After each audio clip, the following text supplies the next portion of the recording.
नमस्कार, आपके साथ मैं हूं करुणा शंकर शर्मा। उसूलों पर जहां आंच आए टकराना जरूरी है। जो जिंदा हो तो फिर जिंदा नजर आना भी जरूरी है। जी हां, मशहूर शायर वसीम बरेलवी की ये अल्फाज बहुत कुछ बयां करते हैं। करीब 2 महीने के बाद यूपी में विधानसभा चुनाव है। जात पात की राजनीति से इस सूबे का पुराना नाता रहा है। ऐसा इसलिए क्योंकि यूपी में जातीय समीकरण साध कर ही क्षेत्रीय दलों का सूर्य उदय हुआ भी और क्षितिज पर चमका भी।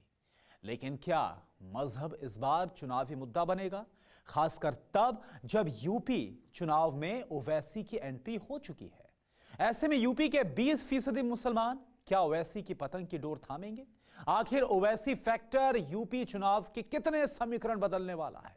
आज एम फैक्टर के स्पेशल एपिसोड में इसका जवाब बरेली के मुसलमान आपको देंगे।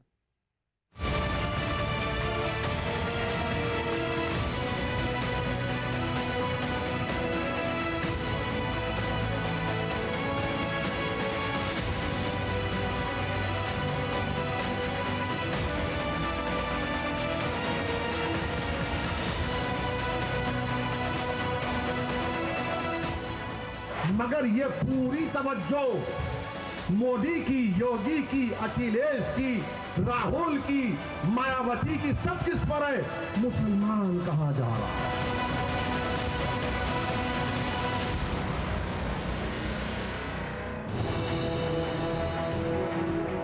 उत्तर प्रदेश का 8वां और देश का 50वां सबसे बड़ा शहर बरेली। रामगंगा नदी के किनारे बसा है बरेली, जिसके जर्रे जर्रे में इतिहास बहता है।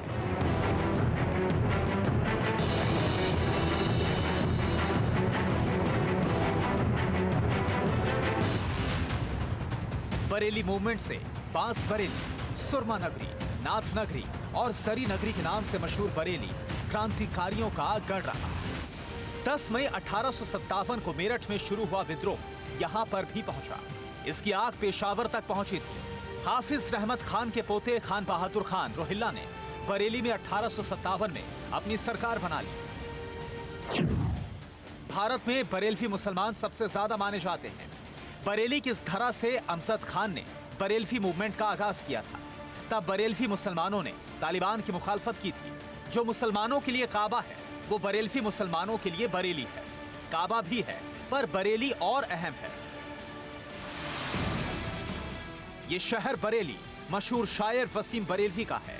वो बरेली जिसका झुमका साल 1966 में जब 75 mm की स्क्रीन पर गिरा तो देश की जुबान पर चढ़ गया, वो भी बिना मजहब पूछे, बिना जात पात जाने। झुमका गिरा रे बरेली के बाजार में। लेकिन झुमकों की नफासत से दूर बरेली में माहौल चुनाव का है। नेताओं की आमद तेज होने लगी है। मैं उत्तर प्रदेश में मुसलमानों की लीडरशिप और हिस्सेदारी की लड़ाई लड़ने आया हूं। मैं अपने लिए उत्तर प्रदेश को नहीं आया हूं। यूपी चुनाव में धर्म और जाति का शोर है। मजहब की मुनादी से चुनावी माहौल और गर्म है। हैदराबाद के भड़काऊ भाईजान बैरिस्टर ओवैसी मजहबी रास्ते पर हैं। तेजाबी तकरीरों से ओवैसी सूरमा नगरी के भाईजान की आंखों में सियासी सूरमा लगाने आए हैं। मुलायम सिंह यादव साहब खड़े होकर अचानक कहे, मोदी जी मैं आपको आशीर्वाद देता हूं, आप दोबारा प्रधानमंत्री बन जाइए। हम जब भी पूछे कांग्रेस के लोगों से, समाजवादी के लोगों से, देखो कौन बी टीम का काम कर रहा है। 200 साल से बरेली के मुसलमान आंखों की चमक बढ़ाने वाला सूरमा बनाते आए हैं। 200 साल पहले दरगाह आला हजरत के पास नीम वाली गली में हाशमी परिवार ने इसकी शुरुआत की थी।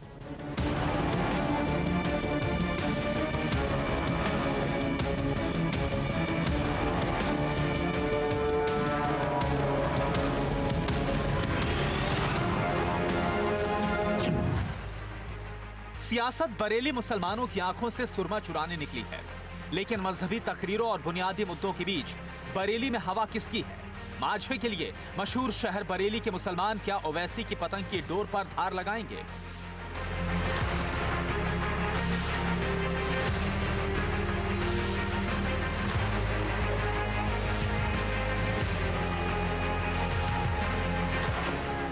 क्या योगी मोदी की जोड़ी पर बरेली का एतबार बरकरार है? इन सवालों पर मुस्लिम मूड की नब्ज टटोलते एम फैक्टर का कारवा जा पहुंचा बरेली। थके हारे परिंदे जब बसेरे के लिए लौटे, सलीका मंद शाखों का लचक जाना जरूरी है।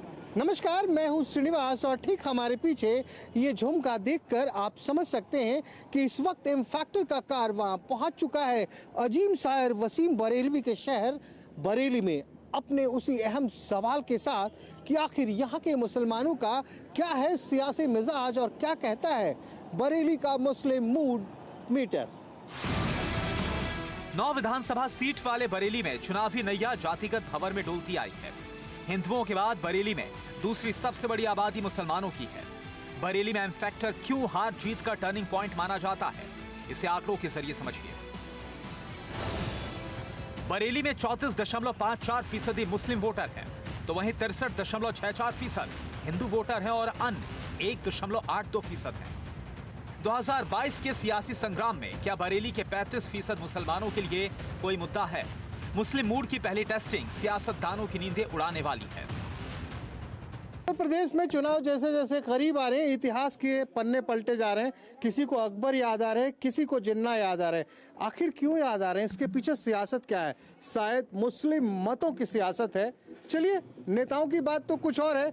यहाँ तमाम मुसलमान मौजूद हैं। मैं बरेली में हूँ। जी हाँ, बरेली शहर। गाना सुना होगा ना अपने, झुमका गिरा रे, वही बरेली शहर, परतापुर इलाका। ये बताओ, अभी चुनाव बनाव का माहौल बन रहा है और उत्तर प्रदेश में जैसे ही चुनाव आता है लोग हिंदू मुसलमान, मुसलमान हिंदू, जिन्ना। पता नहीं मुझे। अरे आप पे फर्क पड़ता है? अगर मैं आके कहूँ कि जिन्ना बड़े अच्छे आदमी थे तो आपको फर्क पड़ता है कुछ? ना ना, मुझे कोई फर्क नहीं। कोई फर्क नहीं पड़ता। चलो ये बताओ, क्या माहौल है चुनाव में, किस पार्टी का चल रहा है बोलवाला? सर इसकी पता नहीं है मुझे। अरे तो यार वोट तो करोगे ना? ना, वोट करेंगे, पता नहीं फिर किसको देना पड़ेगा, बाद में पता नहीं है। अभी तक पता ही नहीं है? हाँ? अच्छा ये बताओ, ये वाली सरकार कैसी है जो अभी चल रही है? हमारे लिए तो सभी सही है। अरे साहब के लिए सभी सही है। क्या कुछ फायदा वायदा हुआ? कुछ काम वाम हुआ हाँ, था? काम हुआ है, पैसे वैसे भी आए थे। पैसे आए थे? हाँ। कितने पैसे आए थे? ऐसे हाँ? कितने हाँ, कितने? गल्ला वल्ला मिल रहा है, और क्या चाहिए। तो ठीक है। हाँ, अल्लाह कम मिल रहा है, जो बात भी कहना। तो फिर यही वाले चाहिए? हाँ हैं? हाँ यही वाली चाहिए? हाँ। अरे भैया थोड़े शर्मा के बोल रहे हैं अतीक भाई। क्या चल रहा है फिर माहौल ऐसे चल रहा है? बहुत खराब। बहुत खराब? कितना खराब? कितना खराब? कोई कोना छोड़िए पूरे हिंदुस्तान में जो कोई घूमना रहा आदमी, हर आदमी को नशा रखा है। किसने? सरकार ने। अच्छा, तो एक बात बताओ यार, ये चुनाव आते हैं तो हम लोग सोचते हैं, जनता सोचती है कि लोग विकास की बात करेंगे, रोजगार मुद्दा बनेगा। यहाँ तो लोग बात करते हैं जिन्ना की, अकबर की बात करते हैं, हिंदुत्व की बात करते हैं, हिंदू मुसलमान की बात करते हैं। ऐसा नेता लोग करते क्यों हैं? देखो, ये इसलिए करते हैं कि जैसे मानो अगर आदमी को जो है, अगर बवाल फैलाना है, चैन से रोटी खा रहा है, वो नहीं खा पाएगा अगर दर्जनों में अगर ये चीज अगर छोड़ दी। भाई हमें क्या लेना, जिन्ना आवे, जिंद आवे, शेर आवे, क्या लेना देना हमें? शेर तो आप खुद ही हो। नहीं, जैसे हमें क्या लेना देना? बलि शेर है। हाँ, तो इस चीज में ये सब खराब करने वाली बातें हैं और एक एक आदमी जो है दुखी हुआ है इस सरकार से। तो जिन्ना की बात तो अखिलेश कर रहे हैं। वो कोई भी कर रहे हैं, वो बात सही है। अब उन्हें जिन्ना मिल गया है, किसी को राम मंदिर मिल गया है, किसी को कुछ मिल गया है, तो सब अपनी अपनी बूटी सब दबाए पड़े हैं। ऐसा ना है वो बतावे आप जिसके बाद बूटी नहीं हुआ। बरेली सूरमे के लिए भी दुनिया में फेमस है। ऐसे में यहाँ के मुस्लिम वोटर की आंखों से चुनावी मिजाज का सूरमा चुराना आसान नहीं है। ऐसा इसलिए भी क्योंकि बरेलवी मुसलमान हर चुनाव में चौंकाते आए हैं। 2017 में मोदी योगी की जोड़ी को बरेलवी मुसलमानों ने कबूल किया था। उस आंधी में विरोधी दलों का सूपड़ा साफ हो गया था। 2017 विधानसभा चुनाव में बरेली की सभी 9 सीट बीजेपी ने जीती। लेकिन क्या 2022 में भी बीजेपी अपना रिकॉर्ड कायम रख पाएगी? यहाँ के मुसलमान किसे लखनऊ के सियासी दुर्ग की चाबी सौंपने के मूड में हैं? अब ये जानने समझने की बारी थी। बरेली में हो, फिर तो लगाओ यार। ऐसा हम बीजेपी के आदमी हैं, बीजेपी के कम तक। बीजेपी के आदमी हो? हाँ, बीजेपी। ये क्या होता है बीजेपी का आदमी? बीजेपी ने हमारा बहुत संग दिया। अरे सब उसका आदमी है यार। क्या नाम क्या है? मकसूद खान। और आप बीजेपी के आदमी हो? हाँ, पक्के। मतलब सुबह सुबह मैं ही मिला हूँ आपको? हाँ, आप ही मिले हो। मैं ही मिला हूँ। और सारे नेताओं ने बर्बाद कर दिया देश को, लूट लिया, सब खा लिया, नोच लिया। जितने भी नेता हैं सब ने लूट लिया है। सारे देश को, हिंदुस्तान को तबाह कर दिया है। योगी जी ने? नहीं, योगी जी नहीं, योगी जी तो हम खुद आदमी हैं। तो मोदी जी ने? नहीं मोदी अरे अपने ही कहा सारे नेता तो, योगी मोदी भी तो नेता है। नहीं, और सारे नेता जितने सब लुटेरे। तो ये बताओ पठान साहब, हाँ कह रहे हो योगी जी अच्छे लगते हैं, कहा है भैया ऐसा क्या कर दिया आपके लिए? सब कुछ दिया हमें, क्या मिला? हर चीज दी है, गल्ला भी दिया, पैसा भी दिया है, काम धंधा मिला, रोजगार मिला, सब मिला। चारों तरफ से आवाज आ रही है मुल्ला जी मुल्ला जी मुल्ला जी, और नेता भी चिल्ला रहे हैं मुल्ला जी मुल्ला जी मुल्ला जी। मुल्ला जी किधर जाएंगे? केजरीवाल जी कहाँ पहुँच रहे हैं? केजरीवाल जी नहीं, आप ये बताइए मजे ले रहे हैं क्या? एक सेकंड, अरे आप चुप जो रहिए। सुविधाएं दिल्ली में चल रही हैं वो सुविधाएं हमें यूपी में चाहिए, वो केजरीवाल दे सकता है, बाकी कोई नहीं दे सकता। अच्छा, जी फ्री चाहिए सब कुछ? जी। अरे दिल्ली में भाई साहब सांस लेना मुश्किल है। अरे दिल्ली जैसी सरकार तो कोई चला ही नहीं सकता, केजरीवाल जैसी। हाँ, तो आपको क्या लग रहा है केजरीवाल की सरकार बनेगी उत्तर जी, प्रदेश में? केजरीवाल की सरकार बनेगी उत्तर प्रदेश में। आप मजाक अच्छा करते हो। बिल्कुल, बहुत बेहतरीन मजाक कर लेते हैं हम। जात पात और मजहबी ज्वार जिस वक्त यूपी को बेचैन कर रहा है, उस वक्त केजरीवाल भी चुनावी डिमांड में है। लेकिन ये सूरमा नगरी है, इसका मिजाज थोड़ा अलग है। 2017 में बरेली में बीजेपी ने क्लीन स्वीप किया था, लेकिन 2012 के विधानसभा चुनाव में यहां के मुसलमानों ने किसी एक पार्टी पर दांव नहीं खेला था।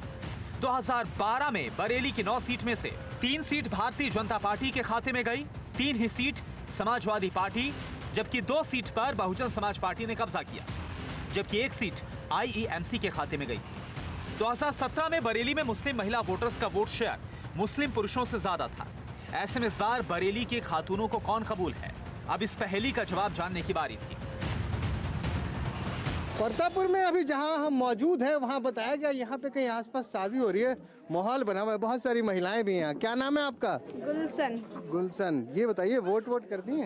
हाँ डालते तो हैं जी, वोट डालते हैं। डालते हैं तो कैसे, मतलब वोट डालने के पहले कुछ सोचती हैं? हाँ सोचते नहीं है, क्या सोचती हैं? कुछ मतलब जो अच्छा लगता है उसको वोट डाल देते हैं। अच्छा लगने का कोई कारण होता होगा ना, क्यों अच्छा लगता है? कारण आगे आइए, तो उधर दूर जाएंगे तो आवाज नहीं आएगी। हाँ, मुझे बीजेपी अच्छी लगती है, मैं बीजेपी को वोट दूंगी, और ये लड़कियां जितनी भी है सब बीजेपी को ही वोट देंगी। बीजेपी को? हाँ। एक गुलशन थी, वो कह रही थी कि हाँ, सारी महिलाएं बीजेपी को वोट देंगी। झूठ बोल रही थी ना? नहीं झूठ नहीं बोल क्या रही, बात सही कह रही थी। सही कह रही। क्यों सही कह रही है? क्यों सरकार सही है, बीजेपी की सब सुविधा कर रही है। क्या सुविधा कर रही है? कमरे दे रही है, हर कुछ हर चीज की देखभाल कर रही है। महीना पे इंसान गरीब मर जाता नाच दे रही है, 2-2 बार सब कुछ कर रही है। आपको कुछ मिला है? मिला क्यों नहीं, गल्ला मिलता था। गल्ला मिलता है? हाँ। मकान तो नहीं मिला। फिर गल्ला तो सबको मिल रहा है। क्यों, वैसे भी सुविधा, पैसे भी 0 बैलेंस में डालनी है, वैसे ही बहुत सी सुविधाएं। कितने पैसे आए आपके पास? हमारे आगे 2000। 2000? 500-500 रुपए आता है जी। अभी वोट का माहौल कैसा चल रहा है? वोट का माहौल सही चल रहा है बीजेपी का। बीजेपी का? किसी ने सिखा पढ़ा दिया? सिखा पढ़ा क्यों देंगे, जिसे अच्छी सरकार लगेगी उसी को तो वोट देंगे। लोग तो कहते हैं कि मुसलमान तो बीजेपी को नहीं चाहते हैं। कि मुसलमान क्या और हिंदू क्या, सब जैसे अच्छी सरकार लगेगी उसी को ही देंगे वोट। क्या बात कर रही हैं आप? आपको क्यों अच्छी लग रही है सरकार? क्या सरकार हर सुविधा में सही है? कैसे?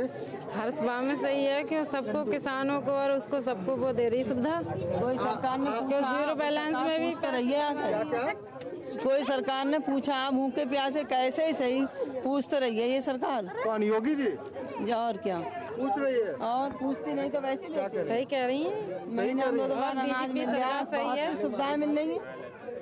आपको मिल रही है कोई सुविधा? हाँ क्या मिलता है? मिलता है, गल्ला में मिलता है, 0 बैलेंस में पैसे भी आते हैं। जनधन खाते में? हाँ। और कितने पैसे आ गए खाते में अभी तक? खाते में आ गए ऐसे, कभी 1500 आ जाते हैं, कभी 2000 आ जाते हैं।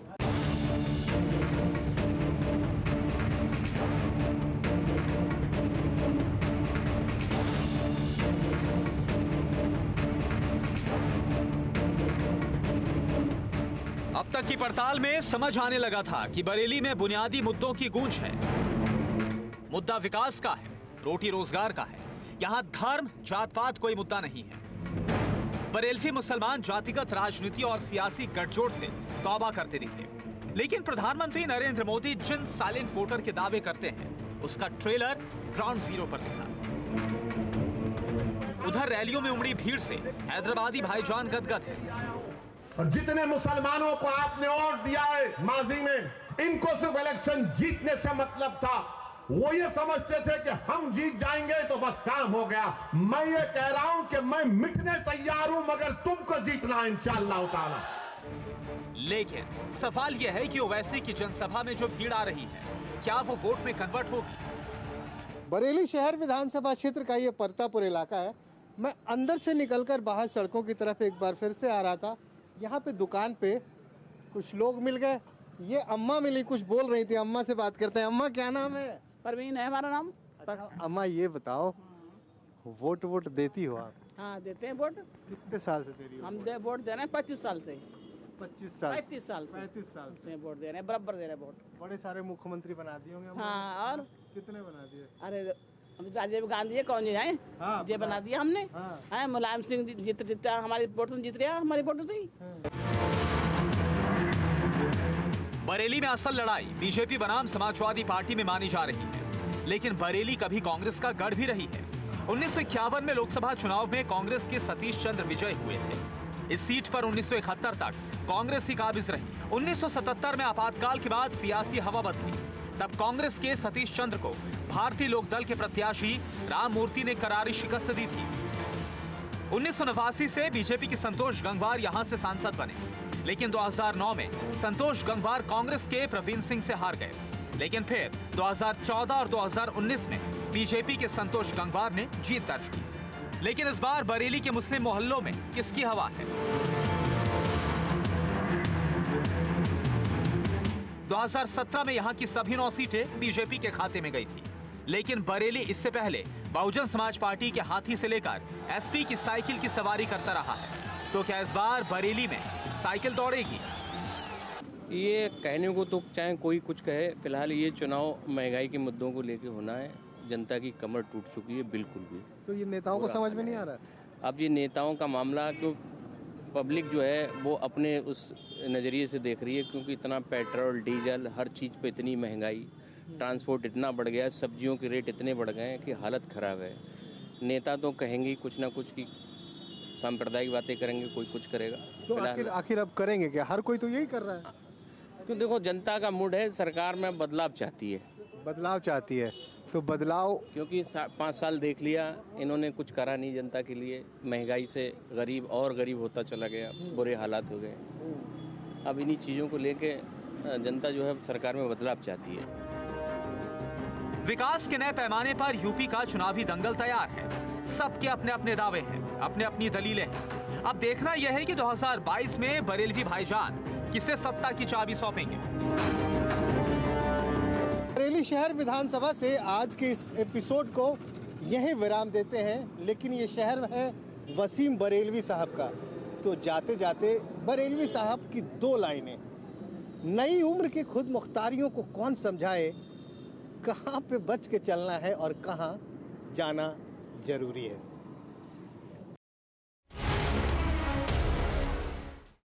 कोरोना धर्म नहीं देखता, जात नहीं देखता, अमीर गरीब ऊंच नीच नहीं देखता। कोरोना सिर्फ मौका देखता है। लेकिन आप उसे मौका मत दीजिए। बस इतना कीजिए, जब कभी दफ्तर से बाजार से घर लौटिए तो इतना ख्याल जरूर रखिए, कहीं आपके साथ कोरोना आपके घर तो नहीं जा रहा। भूलिए मत, कोरोना अभी जिंदा है।